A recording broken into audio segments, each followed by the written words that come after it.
Yesterday we left off with the magic school bus changing into a submarine. They're going to go down into the water to see what the whales look like underneath the water. Let's see what happens. Are you ready?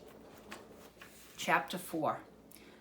The bus sub had a long window along the side. We could see hundreds of fish swimming by right in front of us. The fin whale we had seen on the surface swam off in the other direction. Everything was quiet except for the faint hum of the engine. Suddenly, the windows of the sub were completely filled up by the most enormous shape that I had ever seen. "Whoa! This is not good at all," I said nervously. "Miss Frizzle, what is that thing?" "That is no thing," answered Captain Gill. "That is a humpback whale." It was so close to the sub that we couldn't see anything else. "It's as big as the sub," said Carlos.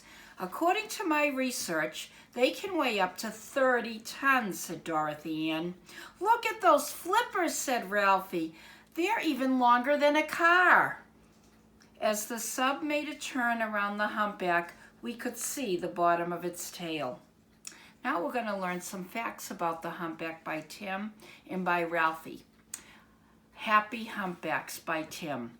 The humpback whale's nickname is Winged New Englander because of its long white flippers. Humpbacks grow to be about 45 feet long, and their tongues alone can weigh 2 tons. That's 4,000 pounds. Humpbacks can live to be 50 years old. If you could count the layers of wax in a humpback's ear, you could find out how old it is. A Whale of a Name by Ralphie. The humpback whale gets its name from the way it curves its back when it gets ready to make a deep dive. No other kind of whale arches its back so high.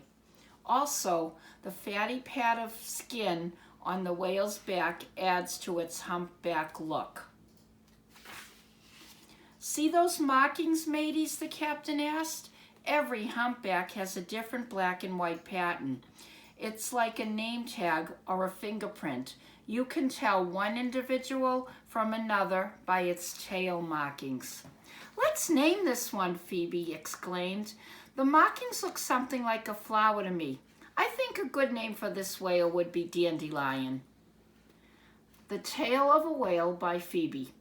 A whale's tail is made up of a pair of flukes with a notch in the middle. The whale swims by, pushing the flukes up and down in the water and wiggling the rear of its body.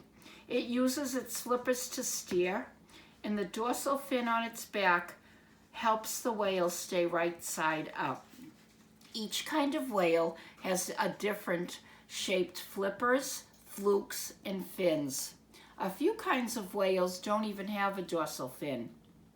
"Whales are really interesting," DA said. "It would be fun to swim around in the ocean the way they do."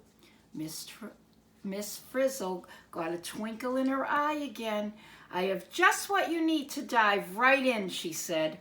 She took us to the back of the sub and pushed a yellow button on the wall. A panel slid open to reveal a docking platform holding 4 whale-shaped mini-subs. "Well, shiver me timbers," the captain said. "I've never seen anything like that before." "Wow!" Ralphie exclaimed. "Are these for us?" The Fritz smiled and opened the cockpit of one of the whale subs. "Each of these mini subs has room for 2, she said. "They are easy to steer. You can take them out for 20 minutes to explore the whale's ocean world." Arnold and I seemed to be the only ones who were not thrilled about this surprise assignment. "I should have known this wouldn't be a normal field trip," Arnold groaned. Tim came over to me. "Don't worry, Wanda," he said. "This will be fun. You can be my partner.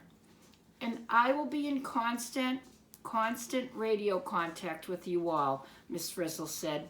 "Just call me if you have any questions."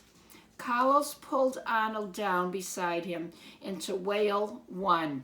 "Hey, Wanda, just go with the flow."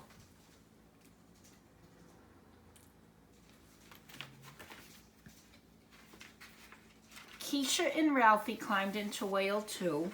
D.A. and Phoebe teamed up in whale 3. Then Tim and I went aboard whale 4. Don't wander far from the bus sub, Miss Frizzle told us, and keep your eyes open. I expect some swimmingly good reports when you return. Captain Gill made sure we all had our copies of his handbook. You might want to check a fact or two during your ocean exploration, he said. Miss Frizzle, Captain Gill, and Liz went back into the cabin of the bus sub. They closed the sliding panel behind them. We were all alone in our mini subs. The 4 mini subs were lined up facing a spiral opening. Slowly, the spiral turned and water flooded the docking platform. One by one, the little subs slipped silently out into the Atlantic Ocean.